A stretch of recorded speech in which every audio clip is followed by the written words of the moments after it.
The message that I've been consistent on is that the growth rate for electrification in terms of infrastructure should be superior to the growth rate of the population. If it's not higher, then we have a problem.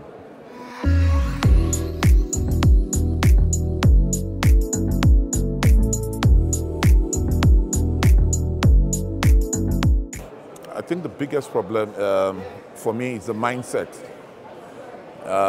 The mindset that does not see the value of electrification as a critical component of growth and development.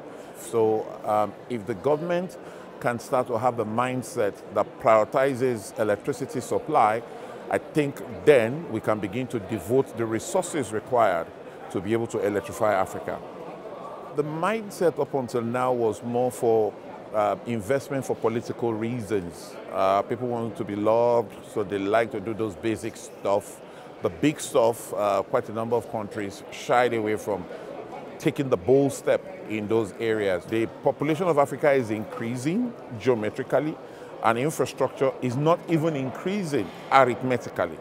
Of course, if that had happened, we would not be in the mess we're in, where almost 600 million homes are not electrified in Africa. I'm beginning to see that conversation is being held, leadership is being made more accountable, and everybody seems to realize that, look, we need to come together to resolve this electricity challenge.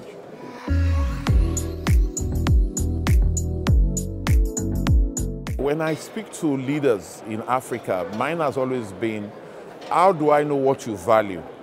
It's what you spend your time on and where you spend your money. That's the way for me to really appreciate what any nation or leadership values.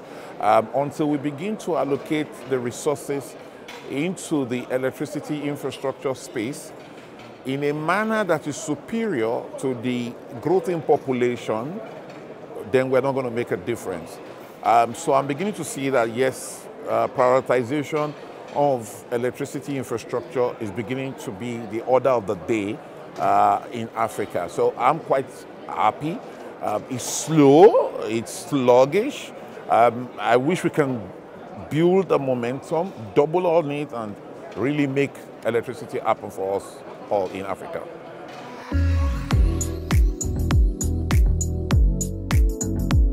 The good news out of Nigeria today is that we have one of the boldest leadership, the president, the current president, President Bola Ahmed Tinubu, is very, very aggressive on resolving those foundational, fundamental issues we've had over the years. Also, in terms of the requirement for success going forward for Nigeria, he's paying attention on those critical enablers for success, so electricity being one of them. I know he's always discussing how electricity can be made more affordable, available, accessible to the people, and more stable. It's a regular conversation he's having with the ministers and the various agencies and departments that are saddled with the responsibility of electrifying Nigeria. From a budgetary perspective, I know without a doubt that the budget of Nigeria is not sufficient enough to electrify Nigeria. Invariably, we need to bring to the table quite a number of eclectic approach to it, where we can truly universalize electricity, renewable energy on one hand, the grid power, mini grid, micro grid, all these blended energy sources should be brought to the table to make Nigeria truly electrified. And I know that a lot is being done in that regard in terms of policies that we're putting in place, as well as the strategies that is being discussed.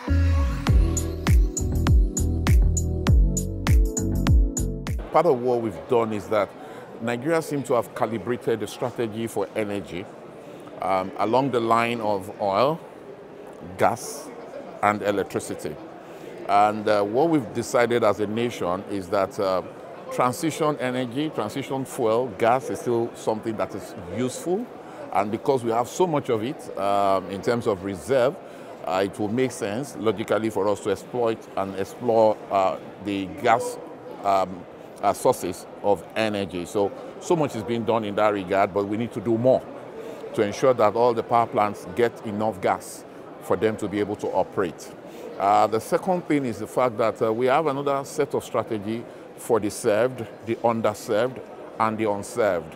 The unserved that are not within the grid, we're trying to use renewable energy, mini grids and microgrids for those class of population within the demography of Nigeria.